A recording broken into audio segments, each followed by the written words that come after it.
If you enjoyed this podcast, please consider liking, sharing, and subscribing to the channel. Sharing it with your friends and family helps spread knowledge.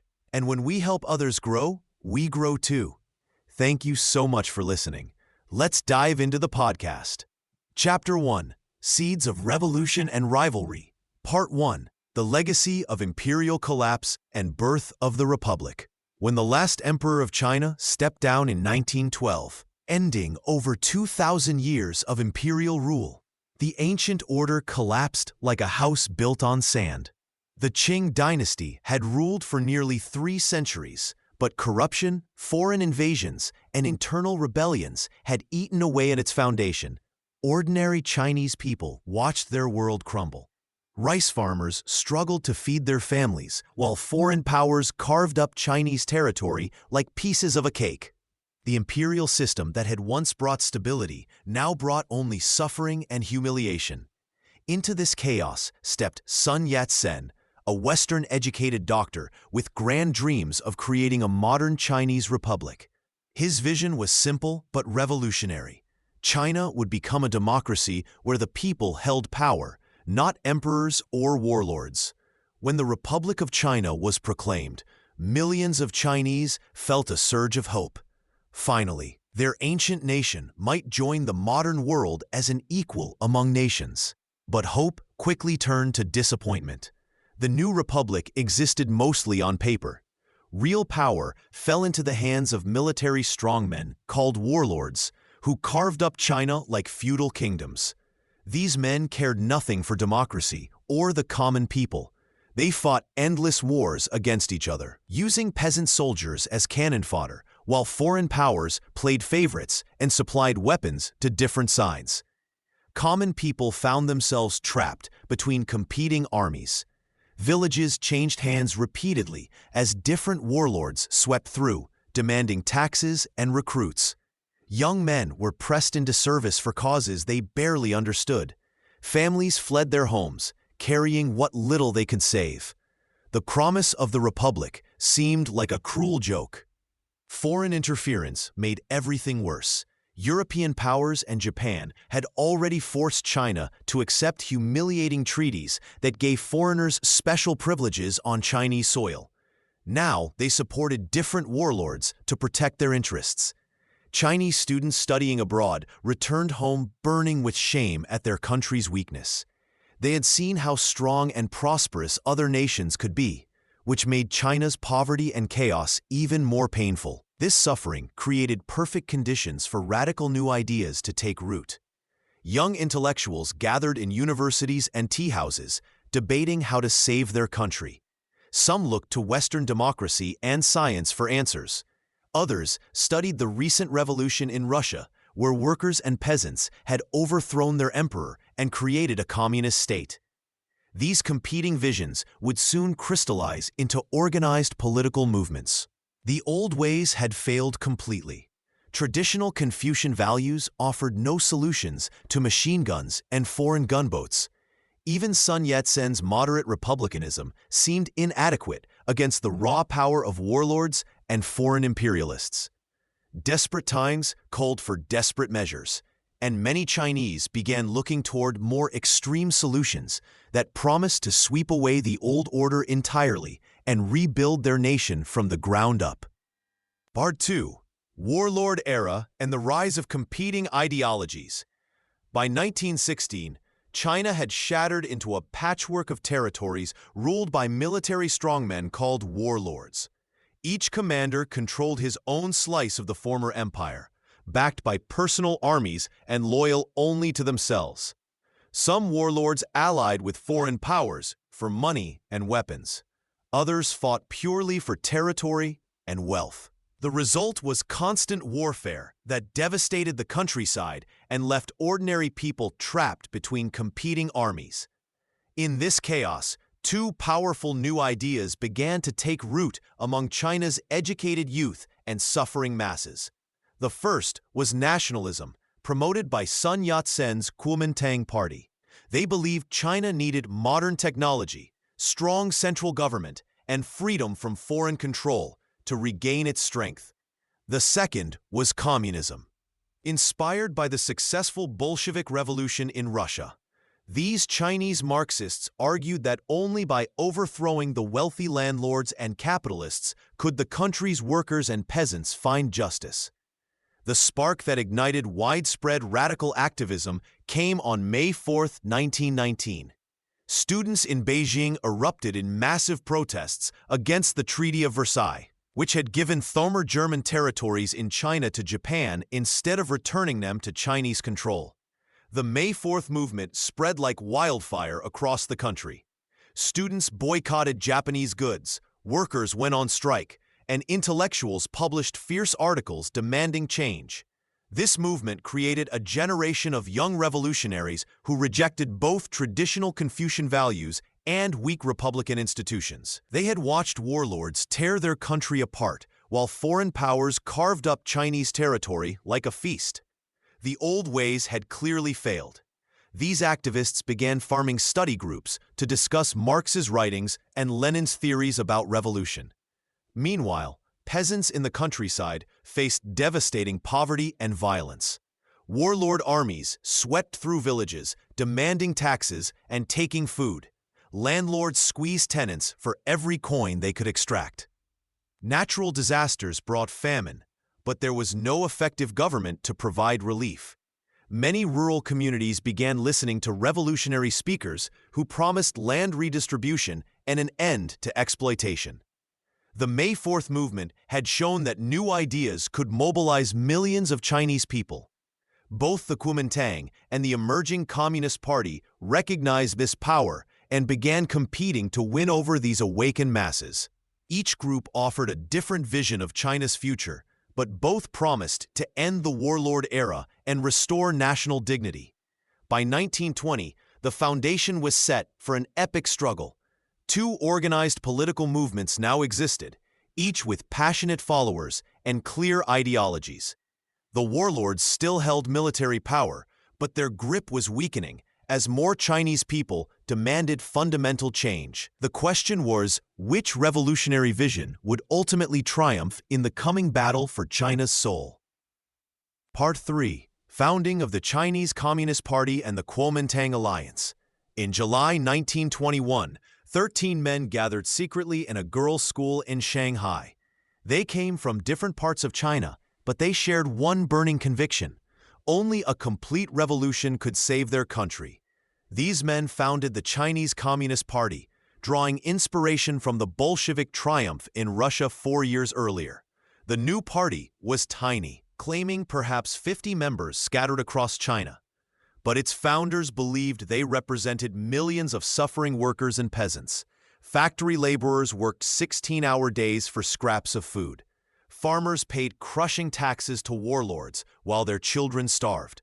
These conditions, the communists argued, demanded radical solutions that went far beyond simple political reform.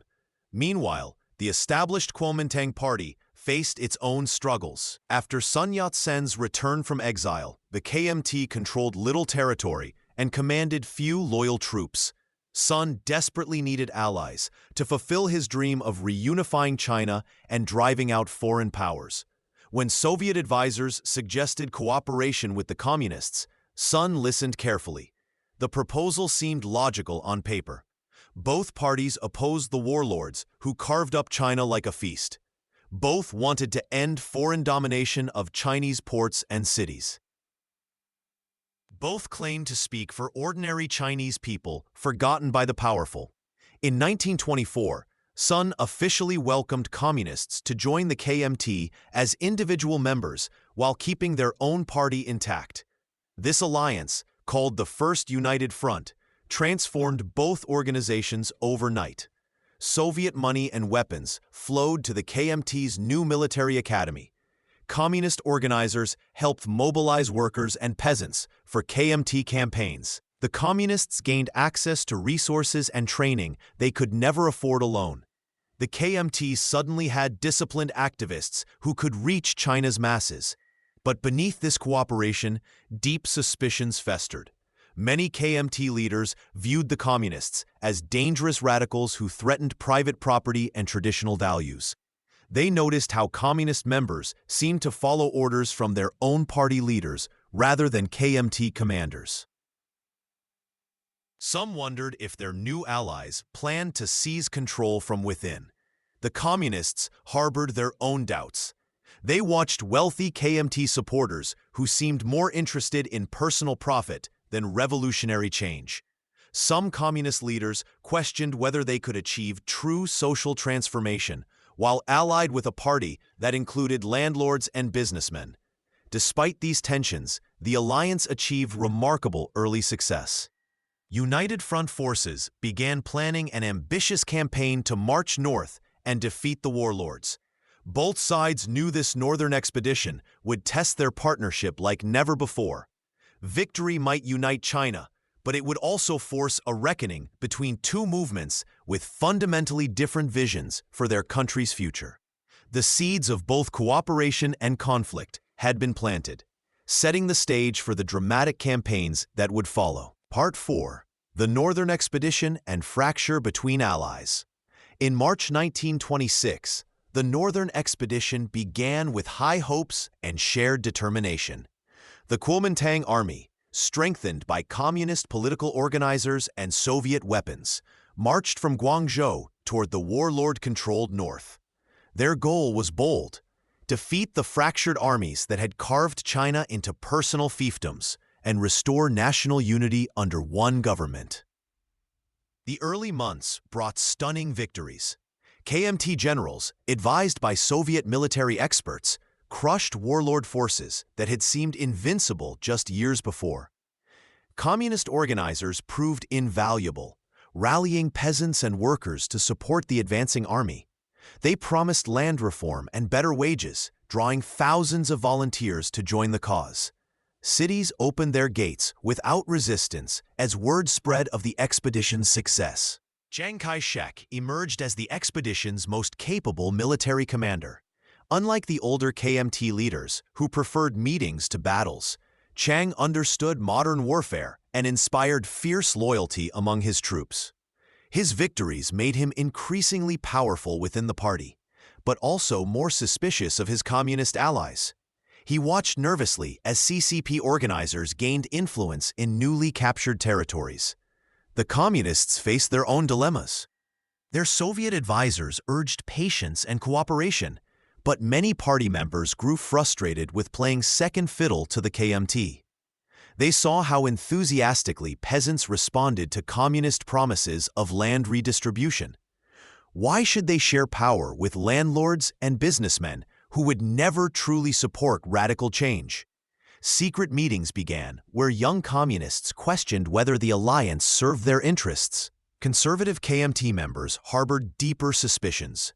They had tolerated communist participation when the party was weak and desperate, but success changed everything. Wealthy donors complained about communist labor organizers who encouraged strikes in their factories. Traditional leaders worried that land reform would destroy the social order they represented. These men began whispering to Chiang about the need to control or eliminate communist influence before it grew too strong. By late 1926, the expedition had captured most of central China. The alliance appeared triumphant from the outside, but internal tensions mounted daily. Communist organizers established independent power bases in captured cities. KMT conservatives demanded loyalty oaths and tried to limit communist activities. Soviet advisors found themselves caught between competing factions, each claiming to represent China's true interests. The approaching battle for Shanghai would test everything. This wealthy, cosmopolitan city represented the ultimate prize of the Northern Expedition. Foreign concessions, powerful business interests, and organized labor movements all waited to see which vision of China would emerge victorious.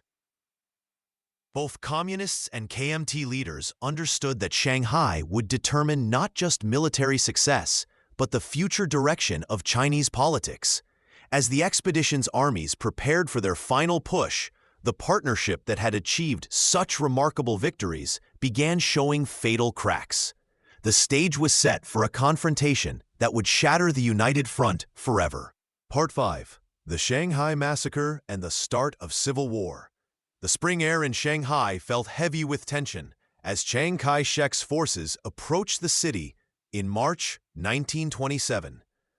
Workers had already begun striking, hoping to welcome their supposed allies with open arms.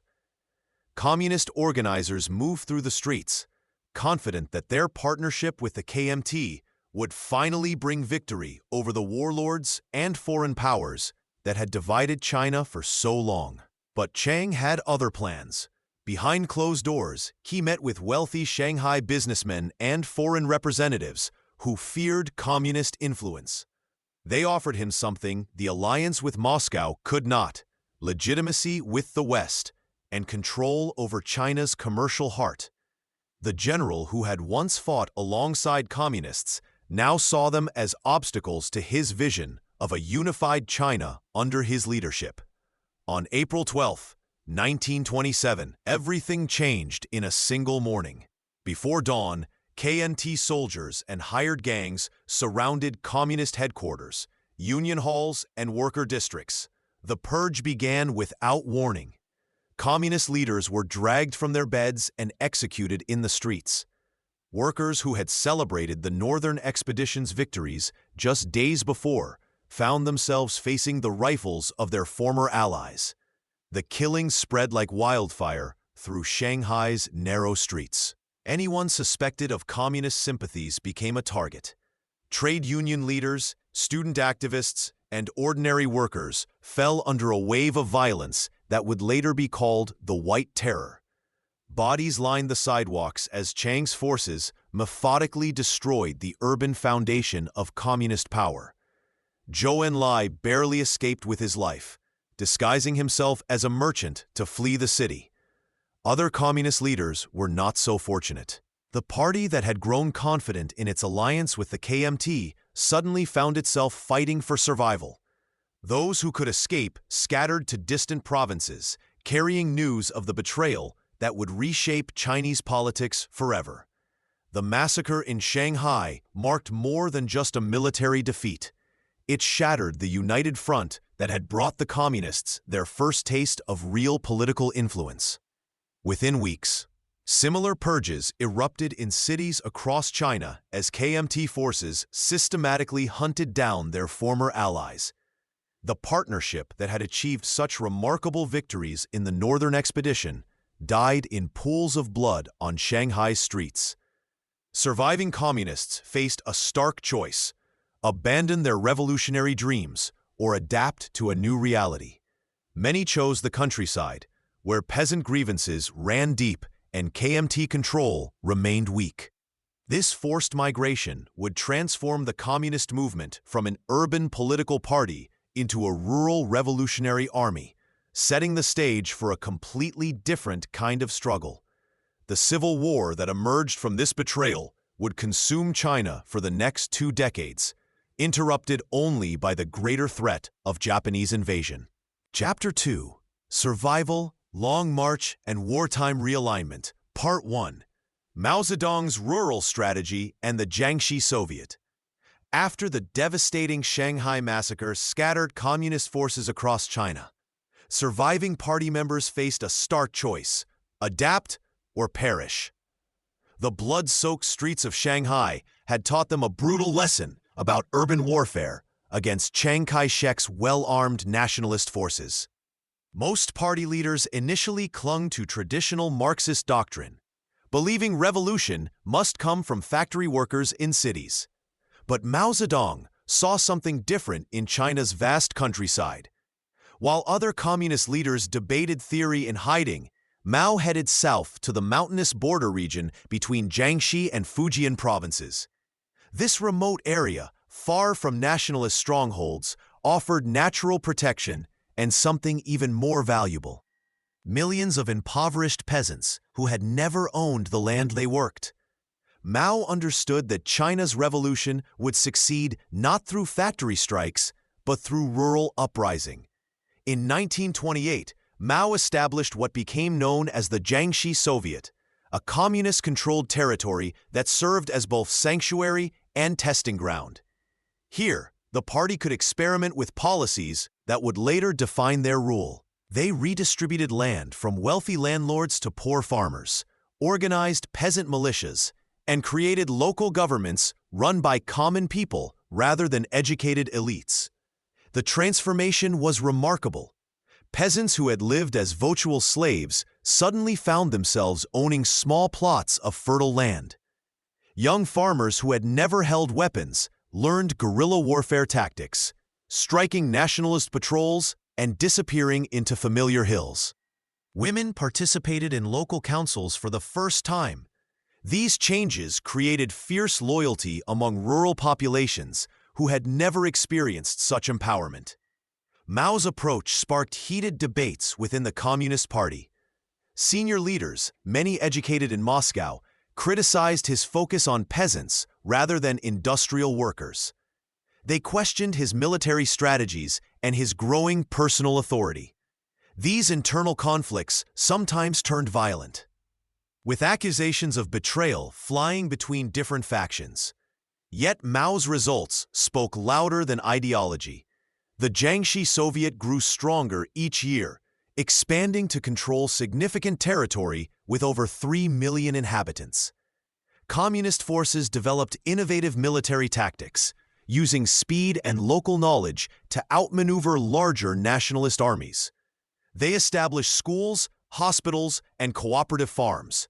Most importantly, they proved the Communist Party could govern effectively, not just fight. Chiang Kai-shek watched this development with growing alarm. Each successful communist harvest and each peasant who joined their militia represented a direct threat to nationalist authority. By 1930, he began planning systematic military campaigns to crush the Jiangxi Soviet completely. These looming battles would test whether Mao's rural strategy could withstand the full force of nationalist military power, setting the stage for even more desperate struggles that would reshape China's destiny. Part 2. Kuomintang Encirclement Campaigns and the Futian Incident.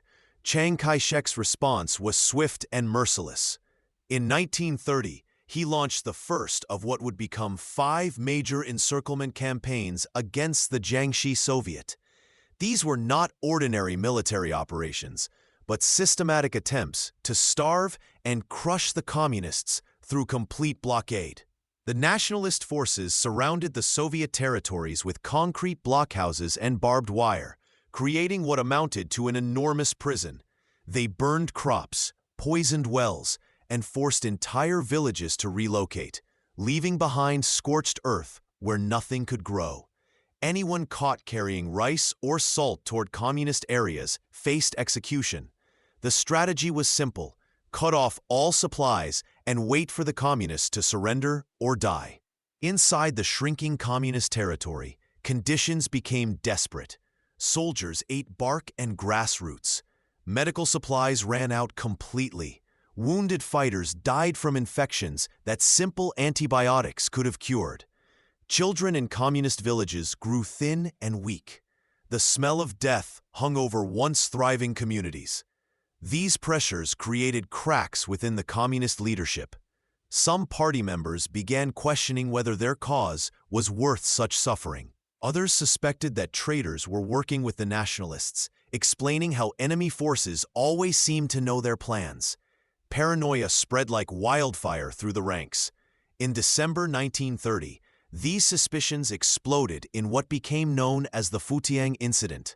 Communist security forces arrested hundreds of their own party members in a single night, accusing them of being spies for Chiang Kai-shek. Torture chambers filled with screams as interrogators tried to extract confessions. Many of those arrested were loyal party members whose only crime was disagreeing with current leadership policies. The purges grew worse as fear consumed reason. Party members turned on longtime friends and comrades. Trust, once the foundation of their movement, crumbled. Some estimates suggest that thousands of communists died at the hands of their own security forces during this period, weakening the party just when unity was most crucial. Yet somehow, the communist forces adapted and survived. They developed new guerrilla tactics, striking nationalist supply lines and disappearing into mountain caves before enemy reinforcements could arrive. They learned to move at night, communicate through coded messages, and live off the land in ways their urban-trained enemies could not match. Local peasants, despite the risks, continued smuggling food and information to communist fighters. The harsh tactics used by nationalist forces often backfired, creating more sympathy for the communist cause among rural populations who witnessed the destruction of their villages. By 1934, however, the fifth and most intense encirclement campaign was succeeding. The communist position had become untenable. With their territory shrinking daily and casualties mounting beyond replacement, the party leadership faced a terrible choice: surrender or attempt something unprecedented in modern warfare. Part 3. The Epic Long March. Endurance and Mao's leadership cemented. The party leadership made their choice in October 1934. Rather than face certain destruction, they would attempt the impossible: a complete withdrawal across China's most dangerous terrain. What began as a desperate escape would transform into something far more significant. The retreat started quietly in the pre-dawn darkness. Roughly 86,000 communist fighters, along with civilians and party officials, slipped away from their Jiangxi stronghold. They carried what they could on their backs: rifles, ammunition, basic supplies, and little else. Behind them lay everything they had built over years of struggle. Within days, the magnitude of their undertaking became clear. The nationalist forces had not simply let them go. Chiang Kai-shek's army pursued relentlessly, determined to crush the communists once and for all. Air attacks came without warning. Ground forces pressed from multiple directions. The marchers found themselves fighting running battles while trying to cover impossible distances each day. The terrain itself became an enemy.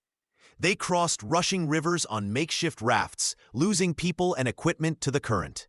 Mountain passes stretched endlessly upward, the thin air making each step a struggle.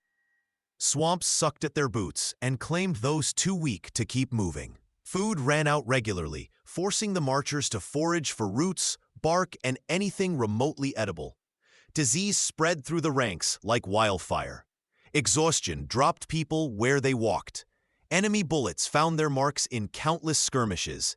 The numbers told a brutal story. By the time they reached safety, only about 20,000 remained from the original force. 3/4 had died along the way. Through this ordeal, Mao Zedong emerged as the party's undisputed leader. His tactical decisions during the march, his ability to inspire others when hope seemed lost, and his vision for the party's future convinced even his critics. The shared suffering created bonds between the survivors that would last decades. They had endured something together that seemed beyond human capability. When the survivors finally reached Shaanxi province in late 1935, they were hollow-eyed and worn to the bone. Yet something profound had changed. The Long March had become more than an escape.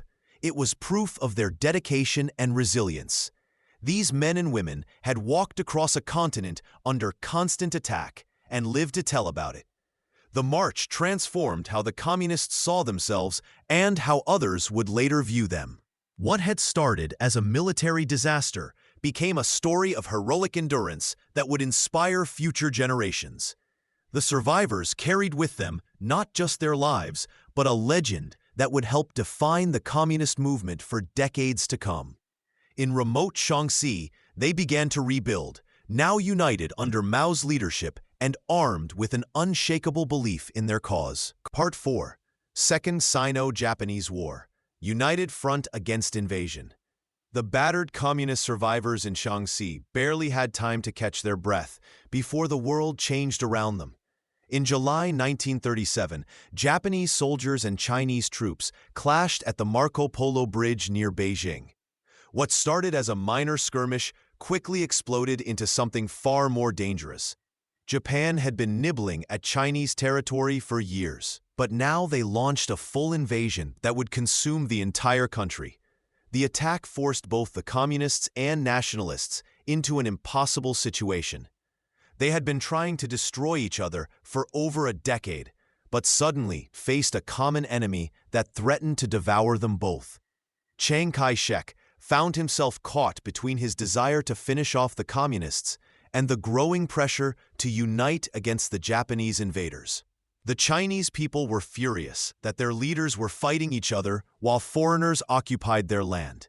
In December 1936, even before the full invasion began, Chiang had been kidnapped in Xi'an by his own generals, who demanded he stop fighting the communists and turn his guns on the Japanese instead. The incident shocked everyone and forced the creation of a second united front between the bitter enemies. Neither side trusted the other, but they had little choice. When the Japanese war machine rolled across China, the devastation was overwhelming. Cities fell like dominoes. Nanjing, the nationalist capital, was captured and subjected to horrific massacres that left hundreds of thousands dead. Millions of Chinese civilians fled their homes as the invaders swept across the eastern provinces. The Nationalist army, despite its superior equipment and numbers, struggled against the modern Japanese military. The Communists saw opportunity in this disaster. While Chiang's forces fought conventional battles and often retreated, the Communists slipped behind enemy lines and began guerrilla warfare. They organized local resistance groups, sabotaged Japanese supply lines, and gradually expanded their influence in the countryside. Mao understood that this war would reshape China's political landscape. The peasants, who bore the worst suffering from Japanese occupation, began to see the communists differently. While nationalist officials often fled when the Japanese approached, communist organizers stayed and fought alongside local people. They promised land reform and treated farmers with respect rather than contempt. Their simple message resonated: drive out the invaders and create a new China where ordinary people mattered. Both sides played a careful double game throughout the war. They cooperated enough to avoid being accused of helping the enemy, but each maneuvered constantly for post-war advantage. The communists recruited new fighters and expanded their territory. The nationalists hoarded their best troops and equipment for the inevitable resumption of civil war. By 1945, when Japan finally surrendered, the Communist Party had grown from a few thousand survivors into a force of nearly 1 million soldiers, backed by extensive rural support networks. The war had transformed them from hunted refugees into legitimate contenders for power in a devastated but newly unified China. Part 5. The CCP's expansion and bout of popular support during wartime. While Japan occupied China's major cities and railways, the Communist Party quietly built something extraordinary in the countryside. Behind enemy lines, where neither the nationalist government nor Japanese forces could maintain constant control, the Communists began creating their vision of a new China. The party started with simple promises that resonated deeply with millions of poor farmers. Land would be redistributed from wealthy landlords to those who actually worked it. Corrupt officials would be replaced with honest administrators chosen by local communities. Taxes would be fair and collected transparently. These weren't just empty campaign pledges. The Communists actually delivered on their word in village after village. In areas under communist control, peasants watched in amazement as ancient feudal relationships crumbled overnight. Families who had worked other people's land for generations suddenly owned their own plots. Village councils replaced appointed magistrates who had enriched themselves at peasant expense. Women gained rights they had never possessed, including the ability to divorce abusive husbands and participate in local government. The transformation attracted attention far beyond farming communities.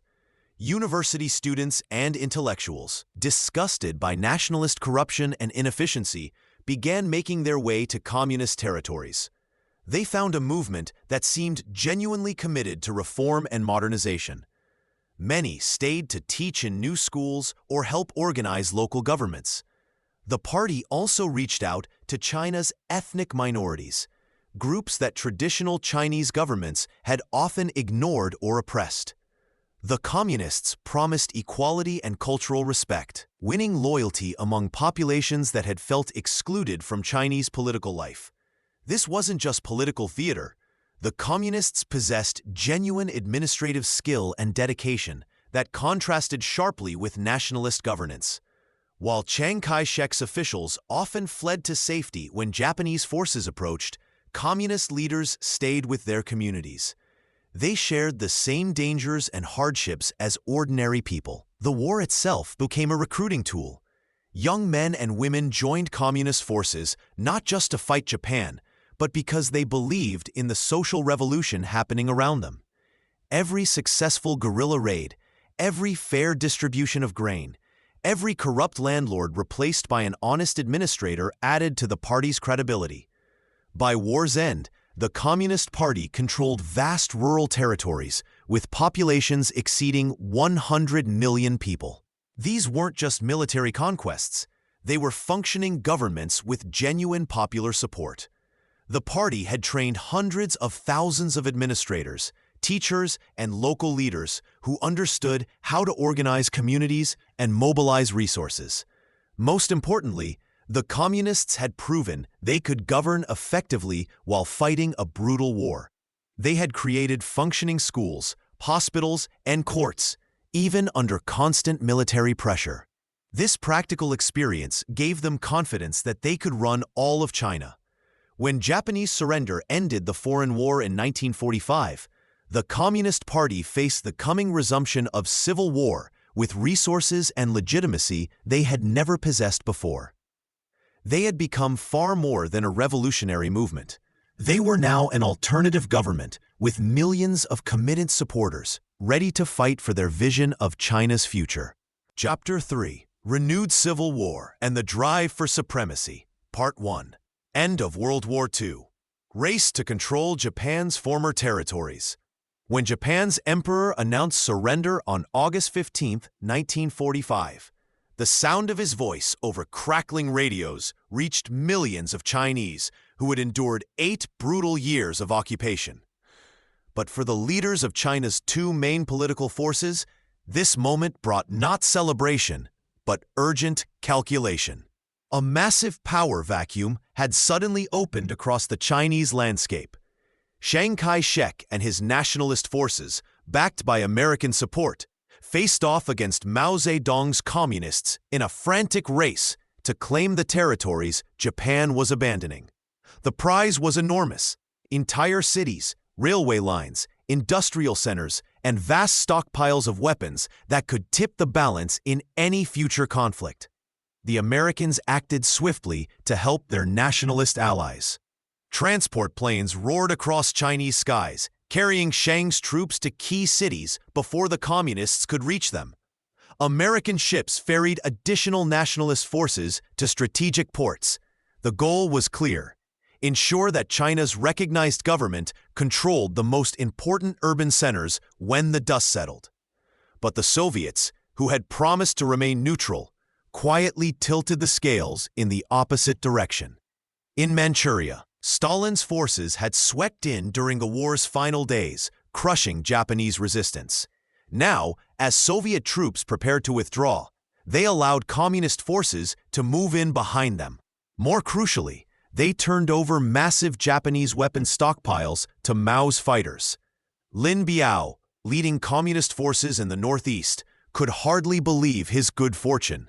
His peasant soldiers, who had fought with captured rifles and homemade explosives, suddenly found themselves equipped with artillery, tanks, and modern firearms. The Japanese Kuomintang army had left behind enough weapons to outfit entire divisions. The race intensified as both sides realized what was at stake. Communist forces, energized by their new equipment and Soviet backing, moved aggressively to seize territory. Nationalist troops, despite American airlift support, found themselves stretched thin across vast distances. Skirmishes erupted as advance units from both armies encountered each other in contested areas. Each side viewed the other's moves with growing alarm. The Nationalists saw Soviet actions as proof of Communist betrayal of wartime cooperation agreements. The Communists interpreted American support for Chiang as evidence that foreign powers would never allow them legitimate participation in China's future. Trust, already fragile after years of suspicious cooperation against Japan, crumbled entirely. By winter 1945, the situation had grown critical. What began as a competition for strategic advantage was rapidly becoming preparation for war. Both armies were mobilizing, both leaderships were hardening their positions, and both were convinced the other side was planning to destroy them. The power vacuum left by Japan's defeat had not brought peace to China. Instead, it had set the stage for a renewed civil war that would determine the nation's fate for generations to come. Part 2. The Marshall Mission. Failed attempts at peace. When the harsh winter of 1945 gave way to spring 1946, hope arrived in China wearing an American uniform. General George Marshall, one of America's most respected military leaders, stepped off his plane in Shanghai with a seemingly impossible mission. President Truman had sent him to do what no one had managed in 20 years: bring peace between the Nationalists and Communists. Marshall brought impressive credentials and genuine determination. He had helped organize victory in World War II and commanded the respect of leaders worldwide. If anyone could broker a deal between Chiang Kai-shek and Mao Zedong, surely it would be him. The American plan seemed reasonable on paper. Create a coalition government where both parties shared power, merge their armies into a single national force, and rebuild China together. At first, the talks showed promise. Both Chiang and Mao agreed to meet with Marshall. They signed ceasefire agreements and spoke publicly about cooperation. Behind the scenes, however, a different game was being played. While diplomats talked in comfortable rooms, soldiers on both sides kept fighting for strategic positions across China. The Nationalists used every pause in negotiations to move troops into better positions. They airlifted forces to key cities and tried to cut off Communist supply lines. Meanwhile, the Communists consolidated their control over captured Japanese weapons in Manchuria and expanded their territory in the countryside. Each side accused the other of violating ceasefire agreements, and each accusation was largely correct. Marshall quickly discovered that the real problem went far deeper than military positioning.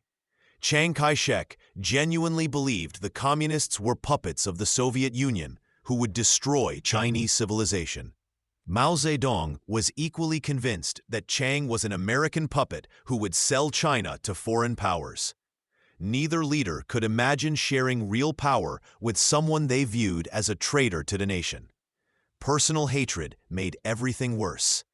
Chiang remembered how the Communists had attacked his forces during the war against Japan, even when they were supposed to be allies. Mao remembered the White Terror of 1927, when Chiang's troops had slaughtered thousands of Communist supporters in Shanghai. 20 years of violence and betrayal had created wounds too deep for any negotiation to heal. Marshall worked tirelessly for over a year, flying between Communist and Nationalist headquarters, proposing compromise after compromise. He offered American aid to rebuild China if both sides would cooperate. He threatened to cut off support if they continued fighting. Nothing worked. Each temporary ceasefire collapsed as soon as one side saw an advantage. By early 1947, Marshall admitted defeat. His final report to President Truman was brutally honest. Both sides wanted total victory, not compromise. The Nationalists expected American support to guarantee their triumph. The Communists believed time was on their side and saw no reason to share power they could seize entirely. Marshall's departure removed the last obstacle to full-scale war. With no international mediation restraining them, both armies prepared for the final showdown. The failure proved that China's future would be decided not by negotiation, but by force. The stage was now set for a struggle that would determine whether China would be ruled from Nanjing or transformed by revolution. Part 3. Corruption, Inflation, and Weakness in Nationalist China. As Marshall's mission collapsed and full-scale war resumed, the nationalist government faced enemies beyond the communist armies. The regime that had promised to modernize China was crumbling from within, poisoned by corruption and economic chaos. Money became worthless almost overnight. A rice bowl that cost a few yuan in the morning might cost hundreds by evening. Printing presses worked day and night, churning out bills that lost value faster than they could be spent. Workers carried wheelbarrows full of cash to buy basic necessities. Teachers, civil servants, and soldiers watched their salaries evaporate into meaningless paper. The urban middle class, once the backbone of nationalist support, turned against the government. Shop owners saw their savings destroyed. Factory workers couldn't afford food despite working full days. University professors abandoned their posts because their monthly wages wouldn't buy a single meal. These educated professionals had believed in the Republic of China, but hyperinflation shattered their faith. Government officials enriched themselves while ordinary citizens suffered. High-ranking nationalist leaders smuggled gold and foreign currency abroad. Military commanders sold weapons meant for fighting communists. Local governors skimmed relief funds intended for flood victims. The black market flourished as those with connections hoarded rice, medicine, and fuel, while everyone else went without. Soldiers deserted in massive numbers. Many hadn't received pay in months. Their families starved while generals lived in luxury. Entire units melted away during the night, taking their weapons with them. Some joined bandit gangs. Others switched sides to the communists, who promised regular meals and fair treatment. The government's desperate attempts to raise troops backfired spectacularly. Press gangs roamed cities, grabbing young men off streets and forcing them into military service. Fathers hid their sons. Families paid bribes to avoid conscription. The brutal recruitment methods turned the population against the nationalists more than any communist propaganda could. Rural areas faced equal devastation. Heavy taxes crushed farming families already struggling with war damage. Local officials demanded grain quotas that left peasants with nothing to eat. Traditional respect for authority cracked as people watched their leaders profit from widespread misery. The communists watched these failures with satisfaction. They distributed food in areas under their control. Their soldiers paid fair prices for supplies and helped with harvests. The contrast was obvious to everyone. Where nationalist rule meant corruption and chaos, communist areas showed discipline and order. Public trust, once lost, proved impossible to restore. Every broken promise, every unpaid salary, every hungry child strengthened the communist cause. The nationalist government had defeated itself through greed and incompetence. When communist armies finally advanced, they would find a population already convinced that any change would be better than the current nightmare. The regime's internal collapse would soon meet external military pressure, creating the perfect conditions for communist victory. Part 4. Communist guerrilla offensives and the shift in rural power. The nationalist government had collapsed from within, but the communists still needed to win the war on the ground. Their opportunity came through a strategy that had served them well during the Japanese occupation. Instead of attacking heavily defended cities, they struck where their enemies were weakest. Communist forces spread across northern and central China like wildfire in dry grass. Small groups of fighters attacked railway lines, cutting off nationalist supplies and reinforcements. They ambushed convoys carrying weapons and food. They surrounded isolated outposts and forced surrenders. Each victory brought new recruits and captured equipment. The secret to their success lay not just in military tactics, but in winning hearts and minds. When communist forces entered a village, they brought more than guns. They carried land deeds for poor farmers and promises to end corruption. Peasants who had suffered under greedy landlords suddenly found themselves owning the fields they had worked for generations. Local militias watched this transformation with growing interest. Village leaders who had been ignored by nationalist officials found communist commanders eager to listen to their concerns. Young men who might have fled from nationalist conscription gangs volunteered to join the communist cause. The contrast could not have been clearer. Communist soldiers paid fair prices for food and helped with harvests, just as they had during the war against Japan. They held meetings in village squares, explaining their vision for a new China. They set up schools and medical clinics in areas they controlled. Most importantly, they kept their promises. As word spread from village to village, support grew like ripples on a pond.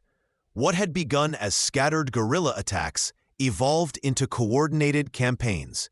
Communist forces could now move freely through vast areas of countryside, protected and supplied by friendly populations.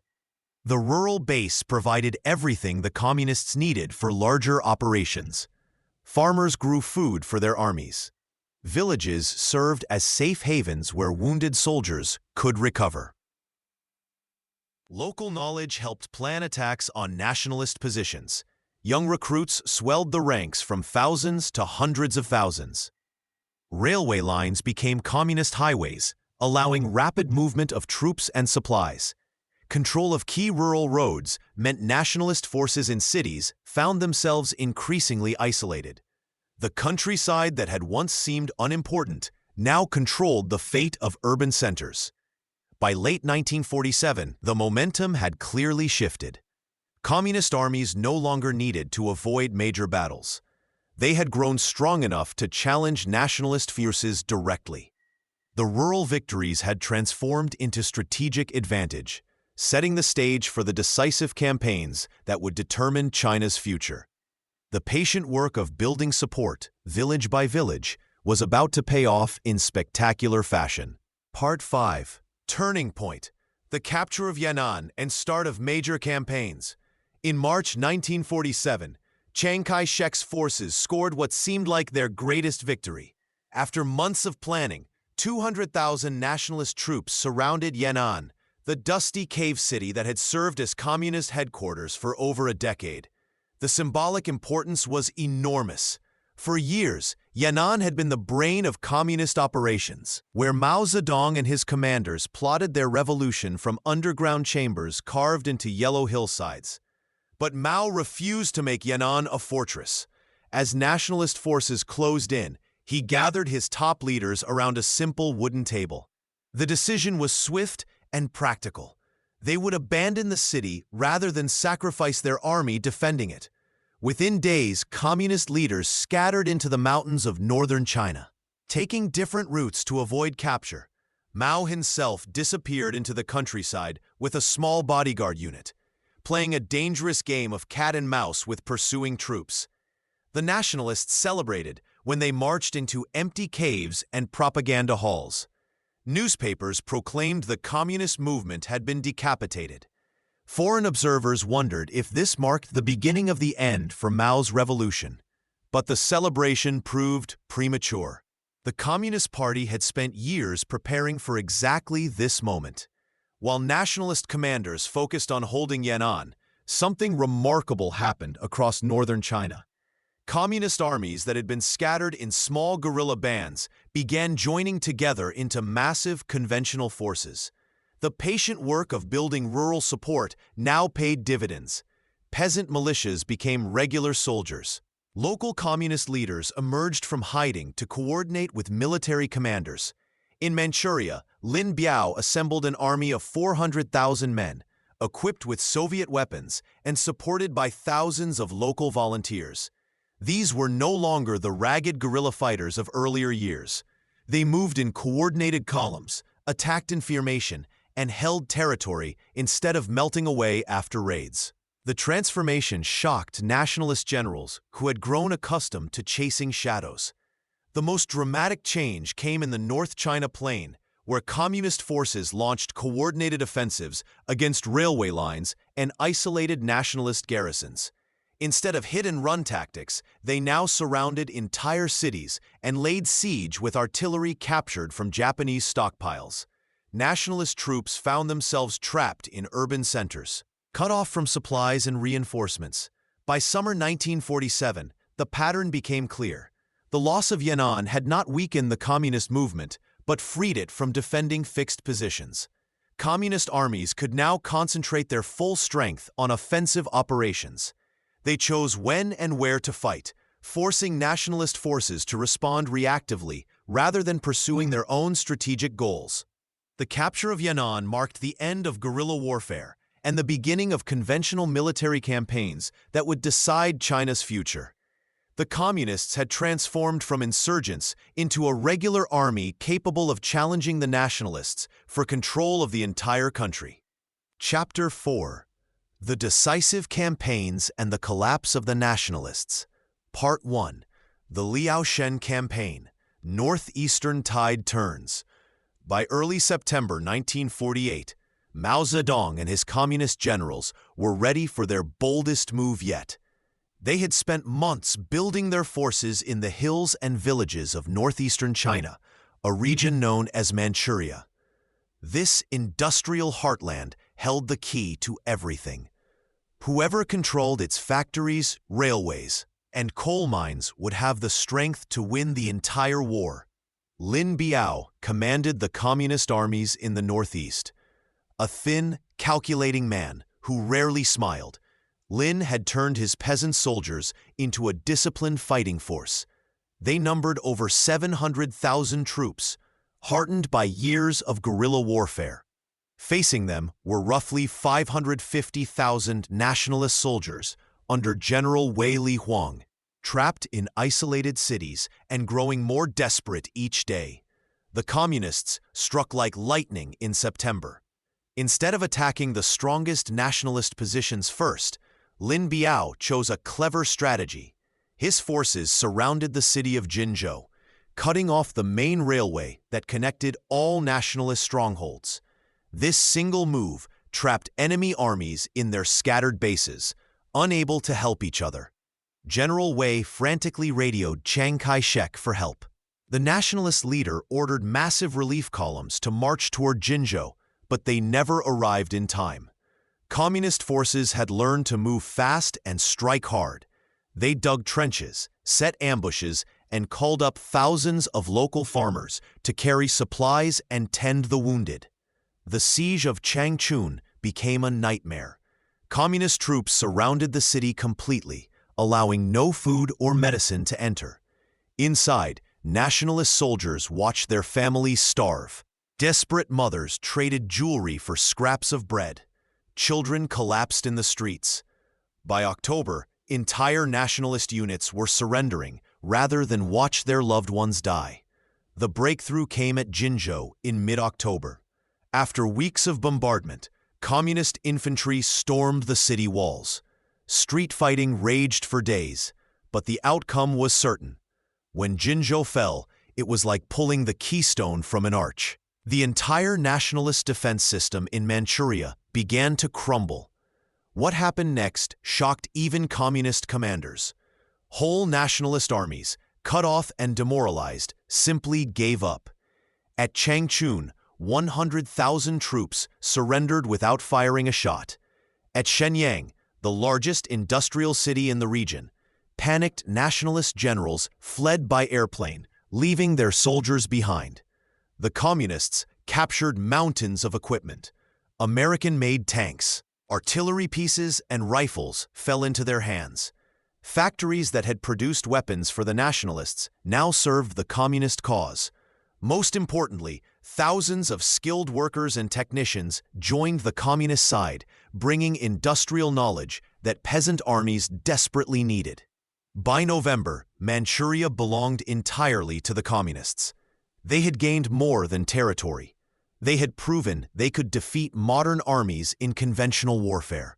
News of the victory spread across China, causing nationalist morale to collapse everywhere. Communist generals began planning their next moves, knowing that the road to Beijing now lay open before them. Part 2: The Huaihai campaign, East-Central China secured. The victory in Manchuria had given the Communists tremendous confidence, but the real test lay ahead in the vast plains of East-Central China. Here, Chiang Kai-shek had assembled his most powerful forces, over 600,000 troops equipped with the best American weapons and supported by tanks and artillery. The nationalist leader believed this region would be his fortress, the place where he could finally stop the communist advance and turn the tide of war. In November 1948, communist forces launched what would become known as the Huaihai campaign. Unlike the mountain warfare in Manchuria, this battle would unfold across open farmland, where large armies could maneuver freely. The communists brought nearly 500,000 regular troops, but their secret weapon was something the nationalists could not match. Millions of peasant supporters who carried supplies, dug trenches, and provided intelligence. The scale of this battle dwarfed anything seen before in the Civil War. Entire divisions clashed across frozen fields, while artillery barrages lit up the winter sky. The communists used tactics that confused and frustrated their enemies. Instead of attacking head-on, they surrounded nationalist positions and cut supply lines. Peasant militias appeared everywhere, making it impossible for nationalist forces to know where the real threat was coming from. What shocked military observers was how quickly nationalist morale collapsed. Soldiers who had fought bravely in earlier battles now surrendered in massive groups. Officers abandoned their units and fled south. The promises of American aid that had sustained them for so long now seemed empty as communist forces demonstrated superior coordination and overwhelming popular support. The logistical nightmare facing the nationalists became clear as winter deepened. Their supply convoys were constantly attacked by guerrillas who knew every road and village. Ammunition ran low, food became scarce, and medical supplies disappeared. Meanwhile, communist forces seemed to have endless reserves of both materials and manpower flowing from the countryside. By January 1949, the Huaihai campaign had become a complete disaster for the nationalists. Entire army groups had been destroyed or captured. The communists had seized control of the crucial railway lines that connected northern and southern China. Most devastating of all, they had eliminated roughly half of Chiang's remaining military strength in a single campaign. The psychological impact spread far beyond the battlefield.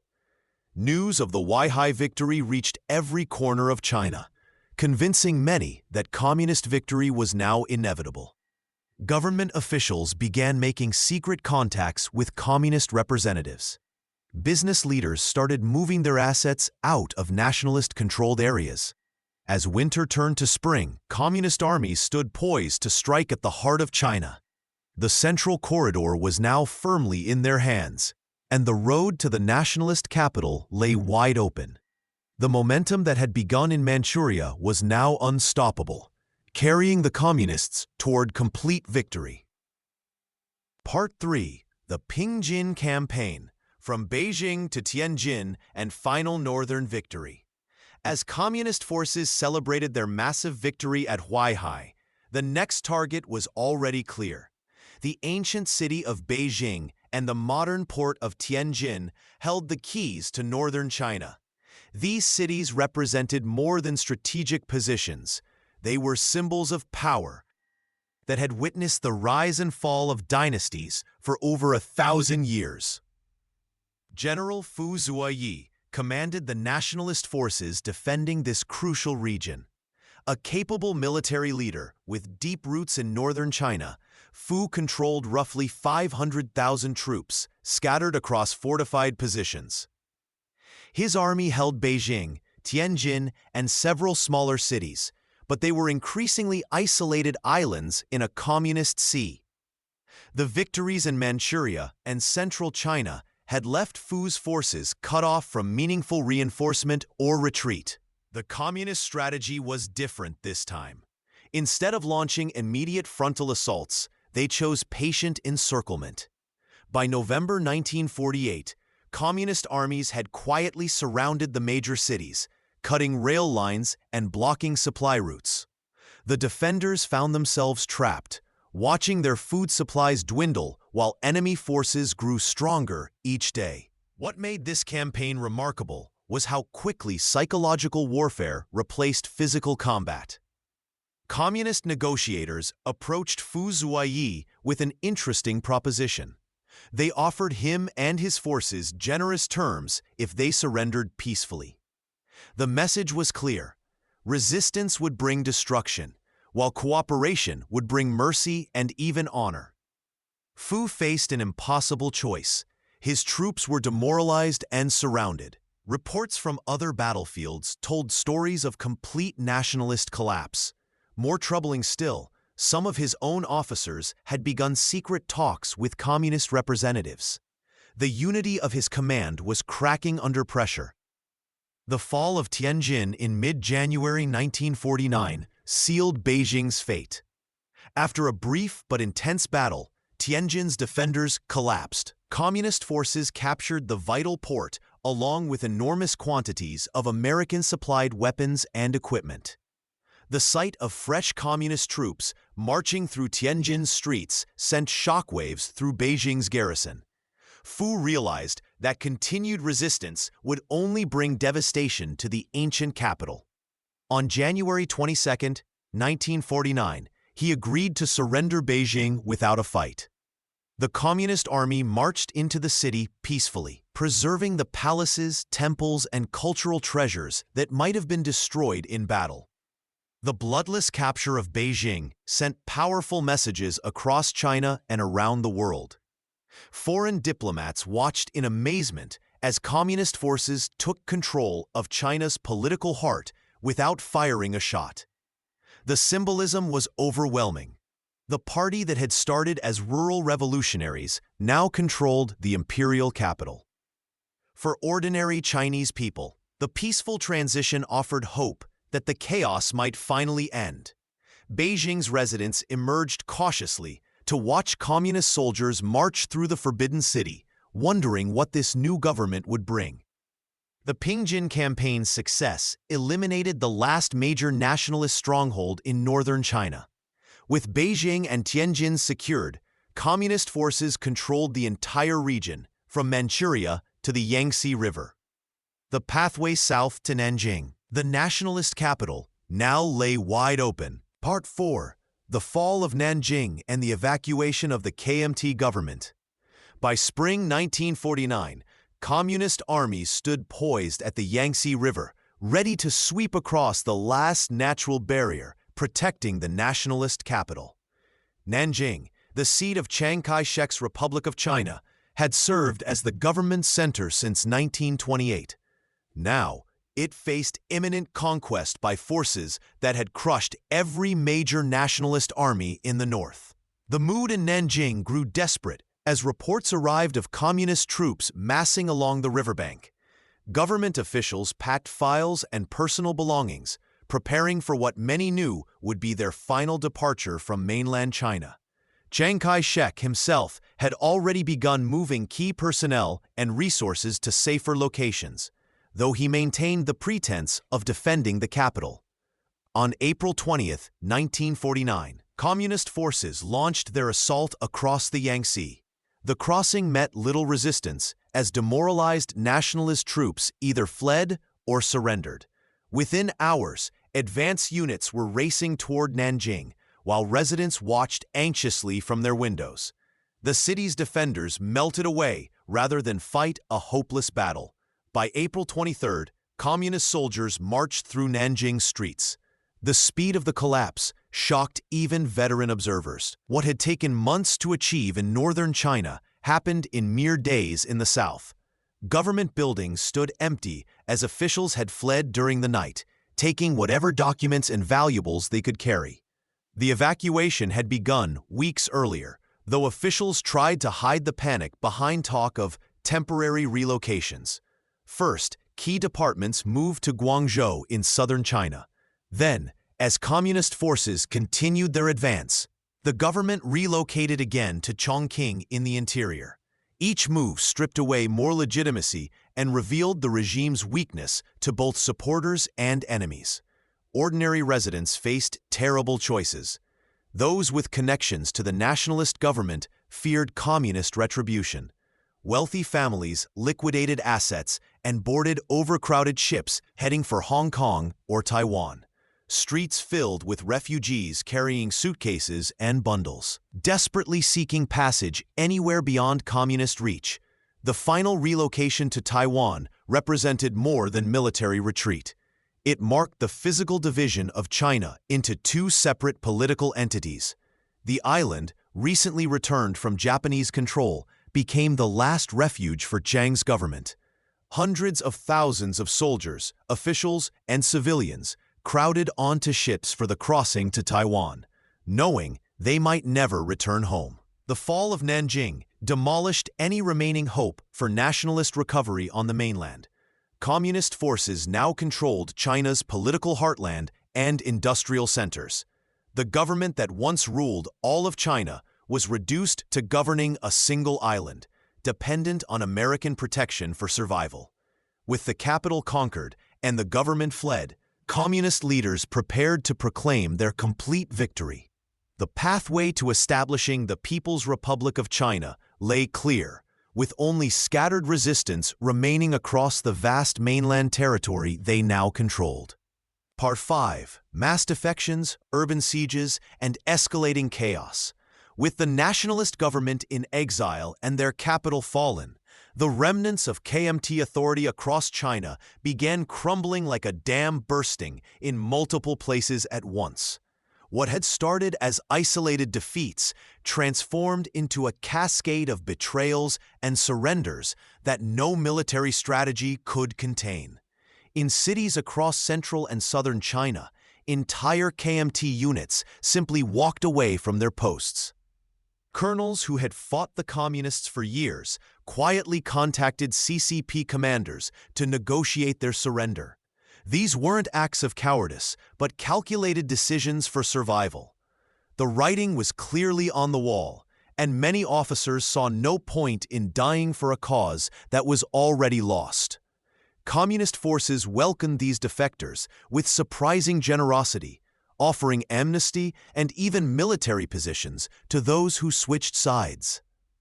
The urban populations, exhausted by years of war and economic collapse, watched these developments with complex emotions.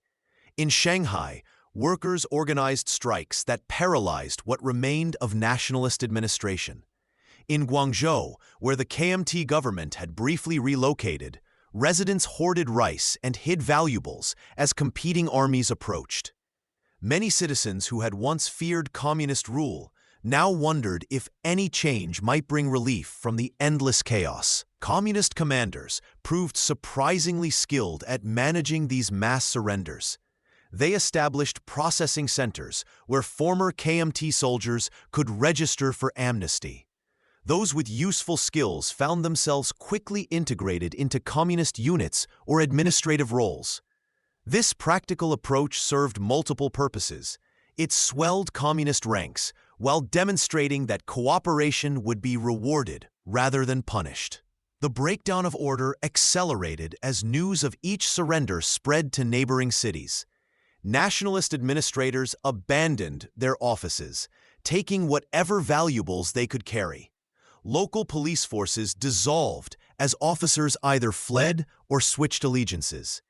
In some cities, brief periods of lawlessness erupted before communist forces arrived to restore control. What struck many observers was how quickly the transformation occurred. Cities that had been under nationalist control for decades changed hands in days or even hours. The communist forces that marched into these urban centers often found welcoming committees of former KMT officials ready to pledge their loyalty to the new regime. This pattern of mass defection and urban collapse created both opportunities and challenges for the victorious communists. While it accelerated their final victory and reduced casualties, it also meant they inherited a chaotic administrative structure filled with questionable loyalties. The very ease of their triumph would soon complicate the enormous task of governing a nation where millions had switched sides purely for survival rather than conviction. Chapter 5: Dawn of the People's Republic and the New Order. Part 1: Communist Crossing of the Yangtze, the Capture of Shanghai. By March 1949, the Communist forces stood poised at the banks of the Yangtze River, China's great natural barrier that had protected the South for centuries. For months, Chiang Kai-shek's nationalist defenders had hoped this mighty waterway would stop the communist advance. They were wrong. The crossing began on April 20th under cover of darkness. Thousands of small boats, junks, and makeshift rafts carried communist soldiers across the muddy waters. The nationalist navy, once formidable, could barely resist. Many ships had already defected to the communist side, their crews tired of fighting a losing war. Those that remained loyal found themselves overwhelmed by the sheer scale of the assault. Within days, communist forces had established solid footholds on the southern bank. Nationalist resistance crumbled faster than anyone expected. Soldiers who had fought bravely for years suddenly lost the will to continue. Many simply laid down their weapons and walked away, returning to families they hadn't seen in months or years. The prize that awaited was Shanghai, China's glittering commercial heart, home to nearly 6 million people. The city represented everything modern about China. Its banks, factories, and trading houses generated wealth that funded much of the nationalist war effort. Losing Shanghai would mean losing the economic foundation of resistance. What happened next surprised both sides. Instead of storming into the city with guns blazing, communist commanders issued strict orders. No looting, no destruction of property, no harming of civilians or foreign residents. Soldiers who violated these rules faced severe punishment, sometimes execution. This discipline paid remarkable dividends. When communist troops marched into Shanghai on May 27th, they found a city largely intact. Factories continued operating. Banks remained secure. Foreign businesses watched nervously but saw their property respected. The contrast with previous Chinese military occupations was striking. Shanghai's wealthy residents had expected chaos and fled in panic, boarding ships for Hong Kong or America. But ordinary citizens found themselves dealing with soldiers who paid for food instead of taking it, who helped repair damage instead of causing more. Many began to wonder if these communists might actually bring the stability China desperately needed. The capture of Shanghai sent shockwaves across China and the world. If the communists could take and hold the nation's most important city without destroying it, they possessed organizational skills that went far beyond simple peasant rebellion. This was a disciplined political movement capable of governing, not just conquering. For Chiang Kai-shek, watching from his temporary capital in Canton, the fall of Shanghai marked the end of any realistic hope for mainland victory. His armies were melting away. His treasury was nearly empty. The great cities that had supported his government were now flying red flags. The communist crossing of the Yangtze and capture of Shanghai proved to the world that China's civil war was effectively over. What remained was not a question of whether the communists would win, but how quickly they would complete their victory and what they would do with the vast country now falling into their hands. Part 2: The KMT's Great Retreat, Exodus to Taiwan. The sounds of defeat filled the air across mainland China as nationalist forces crumbled faster than anyone had imagined. In his headquarters, Chiang Kai-shek faced a brutal reality. His armies were deserting in massive numbers. His government officials were fleeing or switching sides. The communists controlled everything that mattered. Chiang made a desperate decision that would split China for generations. He ordered the evacuation of everything valuable to Taiwan. the island province 100 miles off the mainland coast. This wasn't just a military retreat. It was the transfer of an entire government, complete with its people, treasures, and dreams of return. The evacuation began in late 1948 and reached fever pitch by 1949. Nationalist ships crossed the Taiwan Strait, carrying human cargo that told the story of a collapsing regime. 2 million people made the journey. They included Chiang's most loyal generals and their families, government officials who feared communist revenge, wealthy business people, intellectuals, and common soldiers who had nowhere else to go. But people weren't the only things fleeing mainland China. Jiang's forces loaded ships with China's gold reserves, enough to keep his government running for years. They packed priceless artifacts from Beijing's Forbidden City, ancient scrolls, jade sculptures, and bronze vessels that represented thousands of years of Chinese civilization. Museum workers worked frantically to save cultural treasures from what they saw as barbarian communist hands. The refugees arrived on an island that was totally unprepared for them. Taiwan had been a Japanese colony until 1945. The native Taiwanese spoke different dialects and had lived under foreign rule for 50 years. They watched nervously as boatload after boatload of mainlanders arrived, bringing their own customs, their own problems, and their own government. Tensions exploded almost immediately. The mainlanders treated Taiwan like conquered territory. They took the best jobs, the nicest houses, and controlled all government positions. Native Taiwanese found themselves pushed aside in their own homeland. The situation was made worse because many refugees believed they would return to the mainland within a few years, so they saw no need to integrate with local society. Chiang established his Republic of China government in Taipei, Taiwan's largest city. He declared martial law and ruled with an iron fist, justifying harsh measures by claiming Taiwan was still at war with the communist mainland. His government maintained the fiction that they represented all of China, keeping seats in their parliament for mainland provinces they no longer controlled. The dream of reconquest burned bright in those early years. Chiang's supporters believed the communist regime would collapse quickly, allowing them to return in triumph. They trained armies, planned invasions, and waited for the right moment. But as months turned into years, these hopes began to fade. The communists weren't collapsing. They were getting stronger. This great retreat created a problem that still haunts East Asian politics today. Suddenly, there were two governments claiming to represent China. Both insisted they were the legitimate rulers of all Chinese people.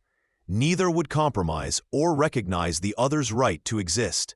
The world watched as this division hardened into permanent separation, setting the stage for decades of tension across the Taiwan Strait. Part 3. Mao Zedong declares the People's Republic of China from Tiananmen, October 1, 1949. The early morning sun cast long shadows across Beijing's Tiananmen Square as thousands of people gathered for something unprecedented in Chinese history.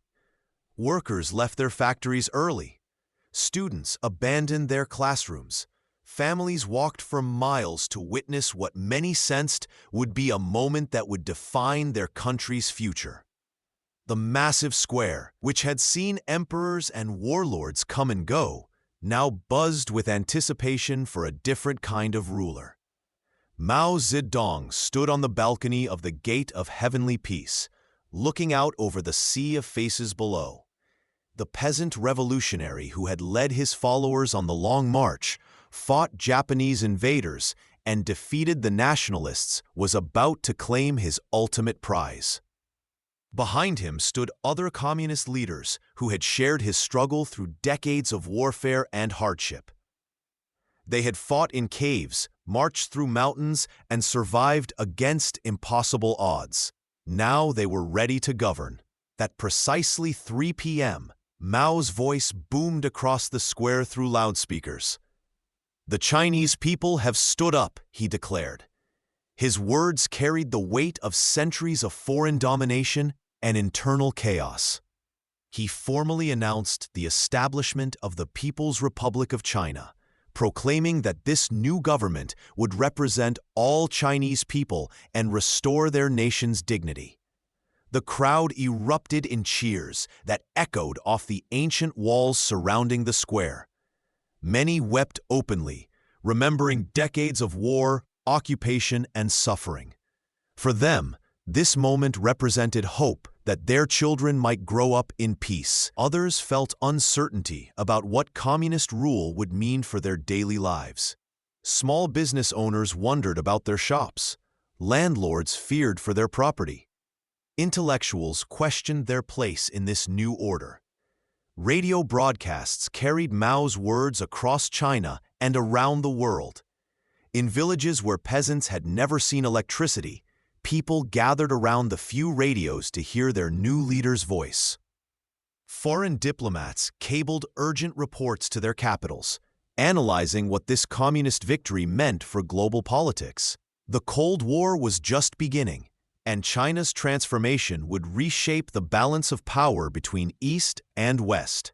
The ceremony continued with military parades and patriotic songs, but the real work lay ahead.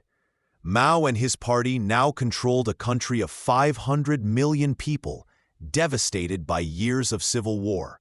Cities lay in ruins. Millions faced starvation. The economy had collapsed. Bandits roamed the countryside. Regional warlords still controlled remote areas. As the celebration ended and crowds dispersed through Beijing's streets, the Communist Party began implementing its vision for China's future. This October Day marked not just the end of the Civil War, but the beginning of radical social transformation that would touch every Chinese family for generations to come. Part 4. Consolidation of Power, Purges and Establishment of Communist Rule. The cheers from Tiananmen Square had barely faded when the Communist Party began its most dangerous phase. Victory in war was one thing, keeping power was another. Across China, millions of people had lived under the old system. Many had worked for the Nationalists. Others had grown rich under capitalism. Some simply held different beliefs. Mao and his leaders knew that declaring a new republic meant nothing if enemies could organize against them. The party moved swiftly to crush any threat to their rule. They started with the most obvious targets. Former nationalist officials found themselves dragged before public tribunals. Crowds gathered in town squares to watch as local magistrates and police chiefs faced charges of serving the old government. The trials followed a pattern. Accusers would shout out crimes. The crowd would demand justice. Then came the sentence, often death. Land reform became the party's most powerful weapon. For centuries, wealthy landlords had owned vast estates while peasants worked as tenants. The communists promised to change this forever. They sent work teams into every village to identify class enemies. Rich farmers, landlords, and anyone who had rented land to others became targets. Village meetings turned into fierce confrontations where neighbors accused neighbors of exploitation.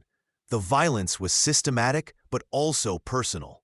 In Guangdong province, farmers who had once bowed to their landlords now stood over them in packed village halls.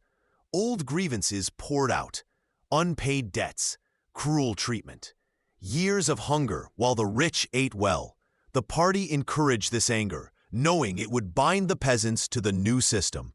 Those who participated in the trials could never go back to the old ways. City dwellers faced different pressures. The party launched thought reform campaigns, targeting intellectuals, business owners, and anyone with foreign connections. People attended endless meetings where they had to confess their past mistakes and demonstrate loyalty to communist ideals. Universities became centers of political education rather than academic learning. Professors who had studied abroad faced special scrutiny. The People's Liberation Army became the backbone of the new state. Unlike previous Chinese armies that often switched sides, communist forces remained absolutely loyal to the party. They stationed troops in every major city and established military control over transportation and communication. Former nationalist soldiers who surrendered faced months of political education before being allowed to join the new army. creating new institutions required destroying old ones. Traditional courts gave way to people's tribunals. Local chambers of commerce dissolved as the state took control of major businesses. Even religious organizations faced restrictions and oversight. The party insisted that nothing could exist outside their authority. By 1952, the transformation was complete. The communists had eliminated organized opposition and created a system where the party controlled every aspect of Chinese life. This period established patterns that would define China for decades. Mass campaigns, public trials, total party control. The methods used to consolidate power in these early years became the template for future political movements that would reshape Chinese society again and again. Part 5. The Fate of Rivals and the Legacy of the 1949 Revolution. The waves of political transformation that swept China after 1949 carried away entire classes of people like debris in a flood. Local landlords, business owners, and former government officials found themselves facing impossible choices. Some attempted to prove their loyalty to the new regime, publicly denouncing their past and participating in self-criticism sessions. Others packed what they could carry and fled to Hong Kong, Taiwan, or distant countries where Chinese communities might offer sanctuary. The old warlords who had dominated regions for decades simply vanished from the political landscape. Some were executed in public trials. Others died quietly in prison cells. A few managed to escape abroad, their private armies dissolved and their territorial empires erased from maps. The speed of their disappearance shocked those who remembered when these men ruled like kings over vast territories. Meanwhile, across the Taiwan Strait, Chiang Kai-shek faced the bitter reality of governing a small island after losing a continent. The nationalist government imposed martial law that would last nearly 4 decades. Native Taiwanese found themselves under the control of mainland refugees who spoke different dialects and carried the trauma of military defeat. The KMT told itself and the world that they would return to reclaim China, but as years passed, this promise became increasingly hollow. The global implications rippled outward like stones thrown into still water. In Moscow, Stalin watched with satisfaction as the world's most populous nation aligned with the Soviet Union. In Washington, American officials struggled to understand how they had lost China so completely. Revolutionary movements in Southeast Asia, Africa, and Latin America studied Mao's success, hoping to replicate his methods in their own struggles against colonial powers and established governments. Within China, millions of ordinary people discovered that revolution meant constant upheaval. The landlords who had collected rent were gone, but new party officials arrived to collect taxes and enforce political conformity. Peasants received land, but they also faced pressure to join collective farms. Workers gained job security but lost the right to choose their employment or criticize their conditions. The human cost remained largely hidden behind propaganda and celebration. Scholars estimate that hundreds of thousands, possibly millions, died during the transition period through executions, forced labor, and the chaos of rapid social change. Families were torn apart by political classifications that divided people into revolutionary heroes and class enemies. By the mid-1950s, the revolution's immediate phase was complete. Taiwan had become a separate political entity, neither independent nor reunified. The mainland had transformed into a centralized communist state. The old China of emperors, warlords, and foreign concessions existed only in memory and museum pieces. This division created tensions that persist today, making 1949 not just a historical turning point, but a wound that never fully healed in the Chinese political imagination.